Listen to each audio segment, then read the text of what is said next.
कच्चा चिट्ठा। मैं हूं आपके साथ प्रीति रघुनंदन। कोरोना का खतरा अभी भी बरकरार है, लिहाजा कोरोना के खिलाफ इस जंग में मास्क सबसे बड़ा हथियार है। न्यूज 18 मास्क के लिए मुहिम चला रहा है। #मास्क पहनो इंडिया। न्यूज 18 आप सबसे अपील करता है कि मास्क जरूर पहने, क्योंकि सावधानी ही इस वक्त सबसे बड़ा बचाव है। और इसी के साथ ये कच्चा चिट्ठा प्रोग्राम की शुरुआत करते हैं और आपको बताते हैं कि आज कौन सी रिपोर्ट सबसे पहले हम इस शो की शुरुआत में आपको दिखाने जा रहे हैं। शनिवार की देर रात जम्मू में एयरफोर्स स्टेशन पर हुए हमले की जांच जारी है। एनआईए के साथ दूसरी जांच एजेंसियां तफ्तीश में जुटी हुई हैं, लेकिन अब तक की जांच में जो पता चला है उसके मुताबिक हमला ड्रोन बम से किया गया। आशंका जताई जा रही है कि ये ड्रोन बम कहीं और से नहीं बल्कि बॉर्डर हुआ था उसके पार से मंगाए गए थे। साथ ही इस बात का भी शक जाहिर किया जा रहा है कि पाकिस्तान के आतंकी संगठन अब आईएसआईएस की राह पर चल पड़े हैं या फिर उनके साथ मिलकर काम कर रहे हैं। देखिए जम्मू ब्लास्ट के पाकिस्तान और आईएसआईएस कनेक्शन पर हमारी ये एक्सक्लूसिव रिपोर्ट।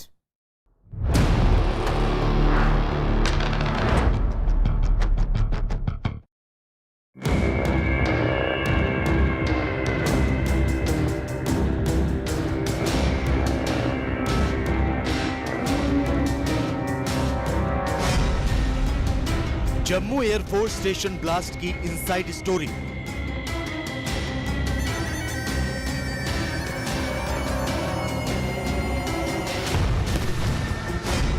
पांच मिनट में 2 धमाकों का पाकिस्तान कनेक्शन।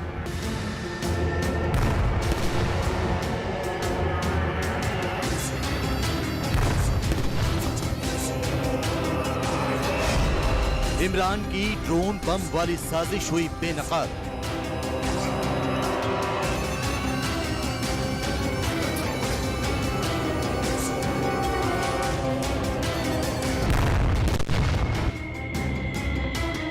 शनिवार की देर रात जम्मू के सतवारी एयरफोर्स स्टेशन में हुए 2 धमाकों ने जम्मू कश्मीर से लेकर दिल्ली तक सुरक्षा एजेंसियों की नींद उड़ा दी। एनआईए यानी राष्ट्रीय जांच एजेंसी धमाके से जुड़े हर पहलू की तफ्तीश के साथ ये पता लगाने की कोशिश कर रही है कि फुल प्रूफ सिक्योरिटी के बाद भी एयरफोर्स स्टेशन में 5 मिनट के भीतर 2 धमाकों को किस तरह अंजाम दिया गया। फॉरेंसिक और खुफिया विभाग की टीम भी एनआईए की जांच को नतीजे तक पहुंचाने में मदद कर रही है। हालांकि अब तक हुई जांच से यही आशंका जताई जा रही है कि ये एक आतंकी हमला था और इसे ड्रोन के जरिए अंजाम दिया गया।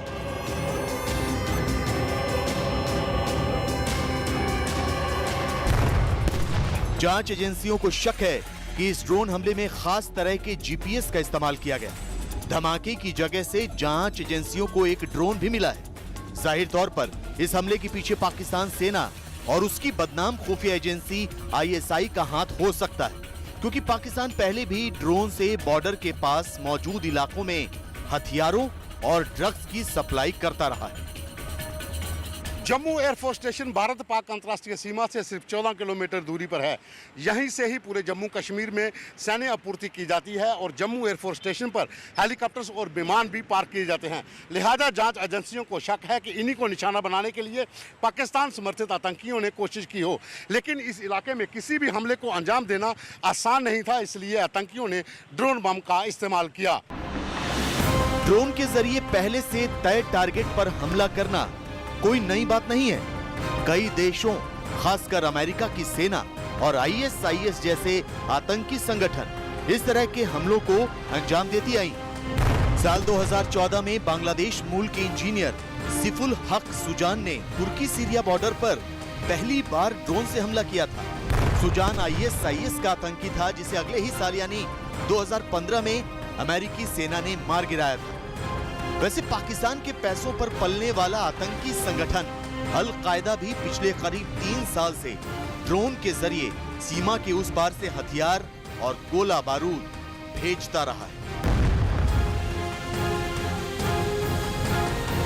दुनिया भर में साइंटिस्ट और आर्मीज लगी हुई हैं तरीके ढूंढने में, लेकिन ऐसे कोई टेक्नोलॉजी बनाने में कुछ साल तो लगेंगे। और तब तक ये दुनिया भर में, अब इंडिया भर में भी बहुत बड़ा प्रॉब्लम रहेगा, क्योंकि फिलहाल एडवांटेज दहशतगर्द के साथ हो गई है। जहां कल तक फिदायीन या आदमी या टेररिस्ट चाहिए थे मौके पे हमला करने के लिए, जिनको रोकना मुमकिन था, अब ये नए उड़ते हुए खतरे आ गए हैं जिनका कोई सरल आंसर नहीं है। अब सवाल ये कि अगर जम्मू के टेक्निकल एयरफोर्स स्टेशन पर ड्रोन से ही हमला किया गया था, तो फिर इसे इतनी आसानी से कैसे अंजाम दिया गया? फिलहाल ड्रोन हमले को केंद्र में रखकर जांच एजेंसियां दो थ्योरी पर काम कर रही हैं। पहली थ्योरी ये कि ड्रोन सीमा पार यानी पाकिस्तान अधिकृत कश्मीर से भेजे गए, और दूसरी थ्योरी ये कि ड्रोन को जम्मू से ही ऑपरेट किया गया। जांच एजेंसियों की दोनों थ्योरी में दम है। ड्रोन पाकिस्तान अधिकृत कश्मीर से भी भेजे जा सकते हैं, क्योंकि जम्मू के एयरफोर्स स्टेशन से अंतरराष्ट्रीय सीमा महज 14 किलोमीटर दूर है, और इतनी दूरी तक हल्के ड्रोन आसानी से बारूद के साथ उड़ान भर सकते हैं। वैसे भी एलओसी के उस पार यानी पीओके से ड्रोन के जरिए पाकिस्तान अपनी नापाक हरकतों को पहले भी अंजाम देता आया है।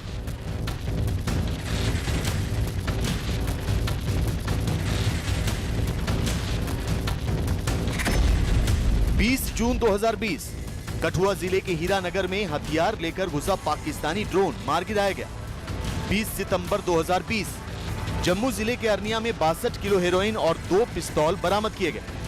22 सितंबर 2020 जम्मू जिले के अखनूर में ड्रोन से फेंकी गई AK-47 राइफल और पिस्तौल बरामद की गई। 18 जनवरी 2021 ड्रोन से भेजे गए हथियार ले जाते वक्त 2 ओवरग्राउंड वर्कर रामबन जिले के बटोत में पकड़े गए।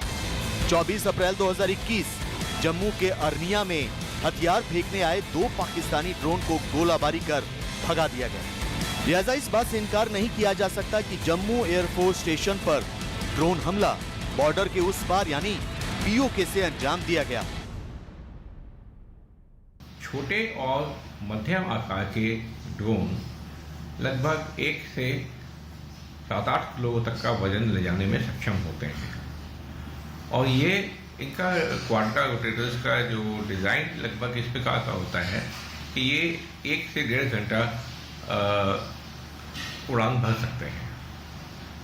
तो अगर हम जम्मू की बात करें तो बॉर्डर से इसकी दूरी महज 15-16 किलोमीटर की है,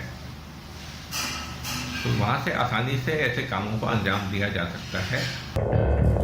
ब्लास्ट में ड्रोन की भूमिका को लेकर जिन बिंदुओं पर जांच की जा रही है, उनसे इस बात का शक और ज्यादा गहरा हो जाता है कि जम्मू एयरफोर्स स्टेशन ब्लास्ट मामले में पाकिस्तान का ही हाथ है, क्योंकि पाकिस्तान आर्मी के पास ज्यादातर चीनी टेक्नोलॉजी वाले ड्रोन हैं। हालांकि मिलिट्री ड्रोन होने की संभावना कमी है। दूसरा ये कि इस हमले के पीछे पाकिस्तान समर्थित ISIS या अल कायदा जैसे आतंकी संगठन का हाथ हो सकता है, जो जम्मू कश्मीर में अपने पैर जमाने की कोशिश कर रहे हैं। ISIS इस तरह के हमलों के लिए ड्रोन का इस्तेमाल पहले भी करता रहा है। हालांकि भारत में इस तरह ड्रोन के जरिए हमला पहली बार हुआ है, लेकिन इस साल दुनिया भर में 45 बार ड्रोन हमले हो चुके हैं। तीसरा ये कि जम्मू कश्मीर के आतंकी संगठनों के पास अब तक ऐसी क्षमता नहीं देखी गई है। हालांकि पाकिस्तान में हिजबुल मुजाहिदीन की लीडरशिप 6 चीनी टेक्नोलॉजी वाले ड्रोन खरीदने की कोशिश में थी। एयरफोर्स स्टेशन पर हुए हमले के लिए जिन 2 ड्रोन का इस्तेमाल किया गया वो इंपैक्ट चार्ज ड्रोन हो सकते हैं। इंपैक्ट चार्ज ड्रोन जमीन पर गिरते ही धमाके के साथ टारगेट को तबाह कर देते हैं। खास बात यह कि इस तरह के ड्रोन का पता लगाना बहुत मुश्किल होता है, क्योंकि ये बहुत कम आवाज करते हैं और रडार की पकड़ में भी नहीं आते। पाकिस्तान अफगानिस्तान सीमा पर भी इस तरह के ड्रोन्स का इस्तेमाल बहुत बार किया जा चुका है। अपना काम अंजाम देने के लिए 2 प्रकार की प्रोग्रामिंग होती है। एक प्रकार के ड्रोन जो होते हैं वो रिमोटली पायलटेड होते हैं, यानी कि पायलट ड्रोन पे विमान पे नहीं बैठा, वह सुदूर कहीं बैठा हुआ है और ड्रोन में लगे हुए कैमरे और GPS और अन्य यंत्रों के द्वारा वो देखता रहता है कि ड्रोन इस समय कहाँ पे है, और इसी आधार पे पीछे बैठा पायलट, कहीं दूर इलाके में बैठा पायलट एक रिमोट तरीके से इसका संचालन करता है। जांच एजेंसियों की दूसरी थ्योरी के मुताबिक ड्रोन हमलों को जम्मू से भी अंजाम दिया जा सकता है।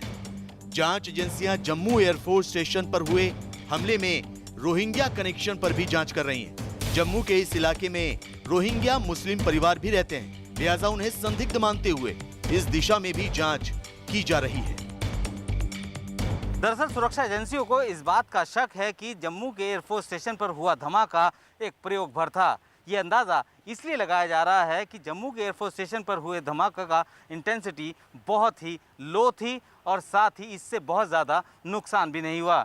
ऐसे में मुमकिन है कि आतंकी इस धमाके से अंदाज़ा लगाकर आने वाले दिनों में किसी बड़े हमले के लिए तैयारी कर रहे हों। सैन्य या दूसरे संवेदनशील प्रतिष्ठानों की ऊंची दीवारें, कटीली तारें और सेना की चौकियां ड्रोन हमलों को आसानी से नहीं रोक सकती, क्योंकि दुश्मन एक सुरक्षित दूरी से हमला करता है। हमला करने वाले ड्रोन 20 किलोमीटर तक उड़ान भर सकते हैं और साथ ही कुछ किलोग्राम का भार भी अपने साथ लेकर उड़ सकते हैं। ऐसे में जम्मू एयरफोर्स स्टेशन पर ड्रोन से किया गया हमला चिंता का सबब है, क्योंकि देश में पहली बार ड्रोन के जरिए किसी सुरक्षा प्रतिष्ठान पर हमले की आशंका जाहिर की जा रही है। Well, we have always stated that we have to now start preparing for future generation warfare. Drones, swarms, and other such elements will change the very nature and character of warfare. We are quite concerned about drones being applied in this domain, and therefore we have been continuously working on countering drone technology.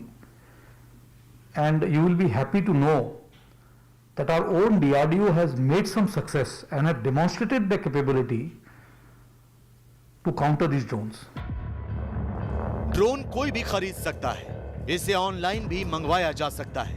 ये विस्फोटक के साथ निशाने पर गिरते हुए धमाका कर सकता है और खुद भी तबाह होकर टारगेट को जमींदोज कर सकता है।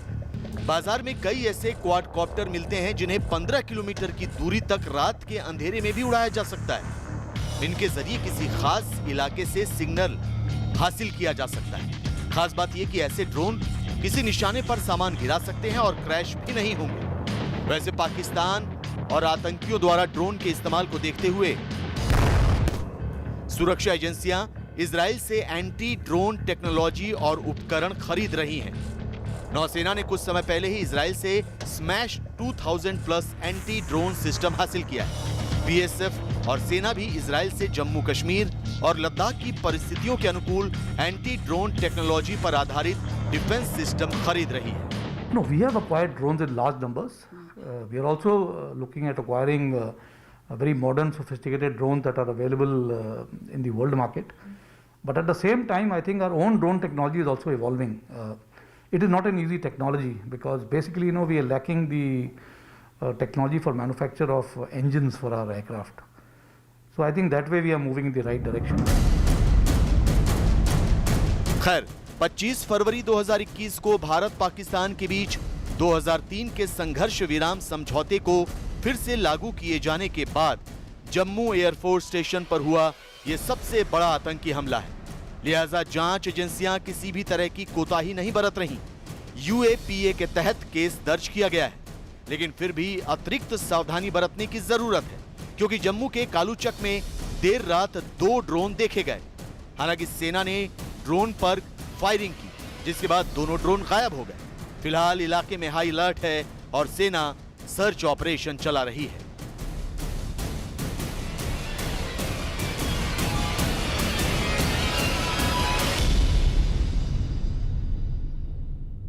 पाकिस्तान के पिट्ठू आतंकी कश्मीर की शांत फिजाओं में दहशत का जहर घोलना चाहते हैं। ड्रोन बम के अलावा आतंकी जम्मू कश्मीर पुलिस के निहत्थे जवानों पर हमला कर सुरक्षा बल के हौसलों में सेंध लगाना चाहते हैं, लेकिन उनकी ये कोशिश कभी कामयाब नहीं होगी।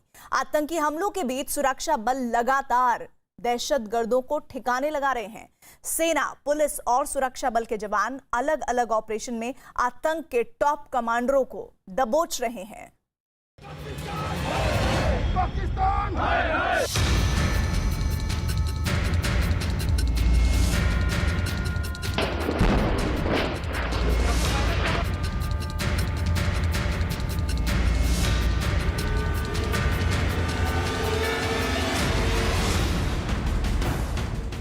एक बार फिर एफएटीएफ की ग्रे लिस्ट में आते ही पाकिस्तान ने कश्मीर घाटी में अपने रक्त चरित्र का परिचय देना शुरू कर दिया है।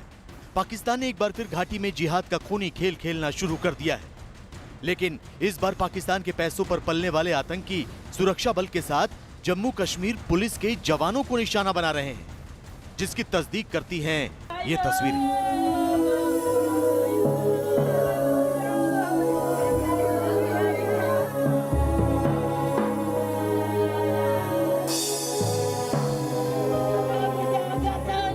जम्मू कश्मीर के अवंतीपुरा में आतंकियों ने कायराना हरकत को अंजाम देते हुए आधी रात को जम्मू कश्मीर पुलिस के एसपीओ फयाज अहमद के घर में घुसकर हमला कर दिया।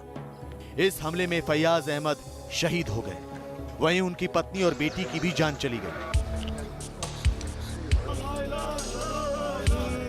जम्मू कश्मीर पुलिस के मुताबिक कुछ अज्ञात लोगों ने आधी रात को एसपीओ फयाज अहमद के घर में घुसकर ताबड़तोड़ फायरिंग शुरू कर दी। इस हमले में फयाज अहमद के सिर में गोली लगी और वो मौके पर ही शहीद हो गए, जबकि उनकी बेटी और पत्नी को गंभीर हालत में अस्पताल में भर्ती करवाया गया, जहां पहले उनकी पत्नी और फिर बाद में बेटी ने भी दम तोड़ दिया।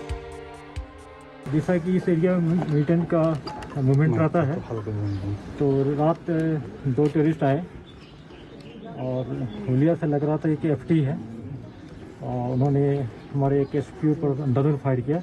उनकी माँ बेटी उसको बचाने गए, उसको भी फायर किया। तीनों को हॉस्पिटल ले गया गया, बाद में शहीद हो गए। हम लोग को बहुत दुख है।